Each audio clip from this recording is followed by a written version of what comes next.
18절에서 19절에 보면요. 이렇게 말씀하세요. 내가 너희를 지었다. 내가 너희를 지었고 애굽에서 이끌어내서 홍해를 건너게 했고 그리고 40년 광야를 함께 걸은 연합된 시간이 너희와 나 사이에는 있다. 이렇게 말해요. 그런데 40년이라는 긴 시간에 하나님과의 연합된 시간이 있었는데 이제 이들이 인간 왕을 세워달라는 그들의 요청에 하나님은 마음이 상하십니다. 슬퍼하십니다. 너희가 세워달라고 하니까 그런즉 이제 너희의 지파대로 1000명씩 여호와 앞에 나오라. 이제 왕을 세우는 과정이 나와 있습니다. 너희가 세워달라 하니까 이렇게 하겠다는 거예요.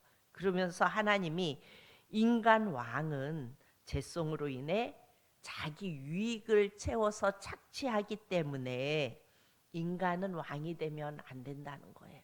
그러니까 죄된 인간들은 자기가 왕이 되어지면 모든 것을 다 할 수 있는 그 자리에 서면 자기 유익을 위해 착취하기 때문에 그러니까 이것은 어떤 사람이 아니고 모든 인간은 그래요. 그 자리에 가면 착취하게 되어져 있고 그렇게 하게 되어 있다는 거예요. 그래서 하나님은 인간이 왕이 되면 안 된다는 겁니다. 그래서 왕은 인간이 아닌 하나님이 왕이 되시고 인간이 통로로 그냥 선지자나 사사가 백성들을 이끌어 가도록 그렇게 하나님께서 만들어 놓았는데 지금 이스라엘은 그 하나님을 직접 통치하는 것 싫다는 것입니다. 그러니까 통로를 통해서 선지자나 사사가 하나님의 말씀을 듣고 그들을 이끌어 가는데 지금 이스라엘은 싫다는 거예요. 직접 왕을 세워주시고 보이는 왕을 세워주시고 그 왕을 통하여 우리가 통치받기를 원한다는 것입니다. 그래서 하나님은 너희가 달라니까 주겠다고 말씀하십니다. 그런데 여러분 성경에 보면요. 기도 그러니까 우리가 하나님께 요구하는 것 우리가 하나님을 믿고 신뢰하며 그 하나님께 요구하죠. 그걸 우리는 기도라고 표현합니다. 그런데 그 하나님께 요구하는 그 기도가 참 무서울 때가 많아요. 우리가 하나님께 요구하는데 참 무서울 때가 많아요. 이스라엘 백성에게 광야에서 만나를 주어서 하나님이 먹게 하셨어요. 그런데 이들이 매일 만나를 먹으니까 질린 거예요. 그래서 고기를 달라고 하나님께 요청하지요. 하나님이 주신 음식이 가장 완벽한 거예요. 하나님은 가장 완벽한 음식을 이스라엘 백성들에게 주셨어요. 그런데 그들이 고기를 달라고 합니다. 이들이 아우성치면서 고기를 달라고 하니까 어떻게 해요? 하나님이 메추라기 떼를 보내주세요. 그런데 그 메추라기를 씹을 때 그들이 그 고기를 씹을 때 2만 명이 죽어요. 하나님은 요구하면 해주세요. 그런데 인간의 탐욕으로 구한 거에 대한 그 대가는 치르게 하신다는 거예요. 저는 성경을 보면서 인간의 탐욕과 그리고 내 중심적인 이기심에서 하나님 주세요 주세요 하면은 하나님이 주세요 주는데 그것에 대한 대가를 지불하게 하신다는 사실을 말씀을 보면서 깨닫고 굉장히 마음에 두려워졌어요.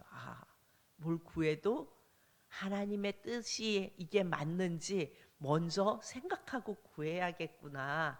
그냥 무조건 구하면 그것을 때로는 하나님이 주시기도 하시지만 그거에 대한 대가를 치르게 하시는구나 라는 것을 깨달으면서 두려웠습니다. 우리가 내 중심적 탐욕으로 위험한 것을 구할 수도 있다는 것을 우리는 늘 기억하고 점검할 수 있어야 돼요. 내가 하나님 이렇게 생각하는데 이게 되어졌으면 좋겠어요. 이게 있어졌으면 좋겠어요. 이게 우리의 삶 속에 이렇게 있었으면 좋겠어요. 우리 집에 이런 일이 있었으면 좋겠어요. 그런데 그것이 정말 내 탐욕으로, 내 중심적으로 주님이 주인 되셔서 주님을 바라보며 내게 필요한 것이 아닌 내 이기심으로 구하는 것이 아닌지 우리는 점검해 보아야 합니다. 하나님은요, 우리에게 자유의지를 주셨기 때문에 우리를 로봇처럼 대하거나 비인격적으로 강제로 그렇게 하지 않으세요.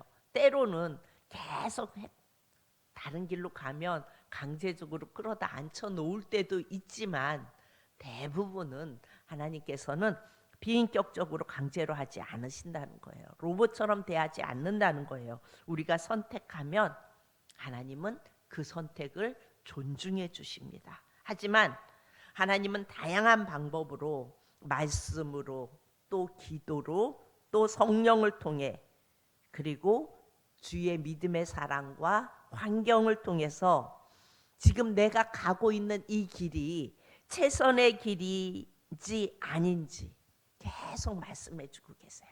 내가 선택하고 가는 이 길이 지금 최선인지 아닌지 말씀을 통해서도 말씀하시고, 주의 믿음의 사람들을 통해서도 말씀하시고, 내 환경을 통해서도 말씀하시고, 하나님은 늘 말씀하고 계십니다. 오늘 사울은 하나님이 보실 때에 최선은 아니에요. 그렇죠? 하나님이 슬퍼하셨어요. 인간 왕을 세워달라고 할 때 하나님은 마음에 들지 않으셨어요. 최선이 아니라 차선을 선택한 인물인데, 그렇다면 사울의 인생에는 하나님의 은혜가 없었을까요? 너는 내가 원하는 것을 선택하지 않았기 때문에 내가 네 인생에 관여하지 않을 거야. 하나님이 이렇게 하셨을까요? 아닙니다. 우리 하나님은 차선에도 하나님이 최선으로 이끄시는 인도하심을 보여주십니다. 그것이 뭐예요? 우리가 은혜를 나누었죠. 3가지 징조를 보여주세요. 그래서 그 징조를 통해서 사울은 하나님이 선택하신 왕이라는 것을 백성들에게 알게 하세요. 그리고 하나님이 그 사울과 함께 하신다는 것도 알게 하세요. 그리고 하나님이 그를 인도해 가신다는 사실도 알게 하세요. 하나님은 차선을 선택했다 할지라도, 하나님의 뜻대로 가지 않았다 할지라도 그를 붙들고 인도해 주신다는 거예요. 그래서 10장 24절에 보면요, 우리 한번 볼까요? 10장 24절.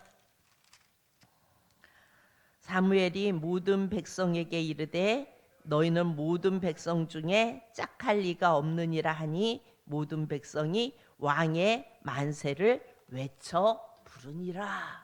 모든 백성이 우리에게 주신 왕이구나, 사울이 하나님이 우리에게 주신 왕이구나 라는 것을 다 알게 하세요.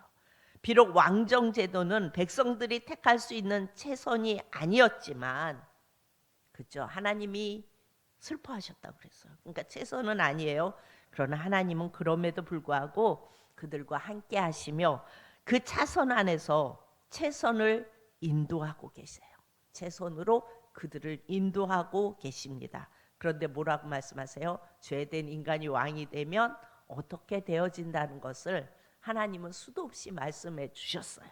그럼에도 불구하고 이스라엘 백성들은 그 왕을 달라고 요구한 것입니다. 최선으로 인도하시는 것은 하나님의 역할이고, 최선으로 인도하시는 하나님께 순종해야 하는 것은 우리의 역할이에요. 그렇죠? 최선은 아니었지만 차선으로 왕이 되었지만 하나님이 그를 인도하시고, 그리고 나를 인도하시는 그 하나님께 순종해야 하는 것은 우리의 역할이라고요. 사울의 역할이었다고요. 근데 사울이 처음에는 하나님의 말씀에 올곧게 순종하고 가요. 그러다가 점점 비껴가지요. 사울은 왜 그랬을까? 그게 우리의 죄성인 것입니다. 바로 이것이 오늘 우리에게 주시는 메시지입니다. 하나님은 최선을 택하지 못한 우리에게 말씀하십니다. 나 하나님은 차선으로 상징되는 사울과도 함께했다. 그리고 그 사울을 인도했다. 그러므로 너희도 오늘 이 말씀을 듣는 너희도 과거에는 나를 버리고 차선을 택하였다 할지라도 이제부터는, 그러니까 오늘부터 나와 함께 너희를 향한 최선의 길로 나아가라고 말씀하세요. 내가 지금까지 인생을 살아오면서 때로는 주님께 묻지 않고 차선의 것을 선택하고 그럼에도 불구하고 인도해 주셨던 그 하나님의 사랑 안에 여기까지 왔어요. 그런데 우리는 알아요. 내가 선택한 이 길이 최선이 아니었다는 거. 주님의 뜻대로 선택하지 않았다는 거 본인들은 압니다. 그렇다면 오늘부터 나와 함께 너희를 향한 최선의 길로 인도하시는 그 하나님께 나아갈 수 있기를 바랍니다. 하나님은 오늘 사울 왕을 세우는 과정 속에서 이 말씀을 우리에게 하고 계시는 거예요. 하나님은 우리의 실수, 그러니까 연약함으로 인한 차선에도 불구하고 그 가운데 주시는 은혜가 있다는 거예요. 하나님은 우리가 선택한 그것을 존중하시고 이끄시고 복되게 하시고 때로는 그 속에서 은혜를 베푸신다고요. 그런데 뭐라고요? 그 차선을 선택하였을지라도 우리는 늘 하나님께 순종해야 하는 것이 우리의 역할이라는 거예요. 그러기에 우리는 과거의 잘못된 선택, 최선이 아니라 차선을 택한 것에 대해서 주님 앞에 회개할 수 있기를 바랍니다. 하나님, 내가 이렇게 선택했습니다. 용서해 주세요. 제가 어리석었습니다. 나의 연약함으로 인하여 차선을 선택했습니다. 하나님, 내 마음대로 왕이신 하나님을 내가 거절했습니다. 그리고 내가 왕되어서 내 인생의 모든 일들을 선택하고 여기까지 왔습니다. 주님, 용서하여 주옵소서. 이제 예수님이 나의 삶의 주인 되시고 그 예수님이 나에게 이끄시는 그 길로 가기 원합니다. 이렇게 기도하며 주님을 바라볼 수 있기를 바랍니다.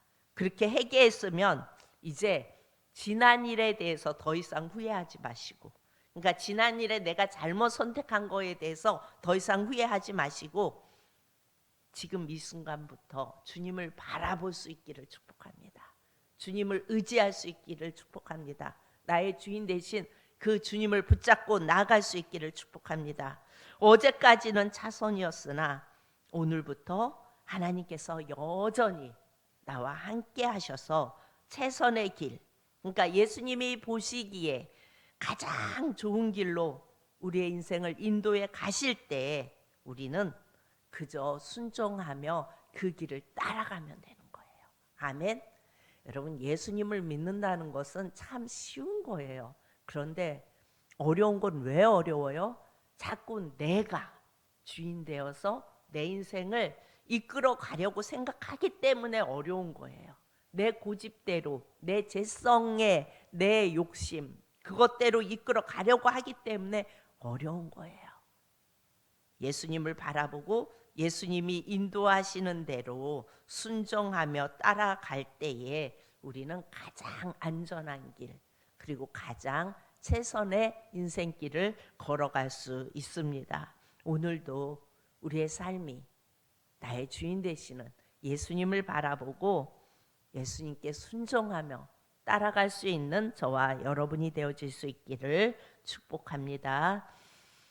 참 좋으신 아버지 하나님, 은혜를 감사합니다. 주님, 우리는 우리의 인생길을